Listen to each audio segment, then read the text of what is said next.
Welcome back to another technical deep dive here in the debug zone. Today we're tackling a big question and breaking it down with insights from other users. Hopefully this clears up some misconceptions and helps you get the answer you need. So buckle up, stay a little curious, and let's jump right in.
And that's a wrap.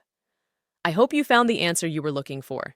If you did, take a second to hit that subscribe button. It really helps out. And let me know in the comments which solution worked best for you.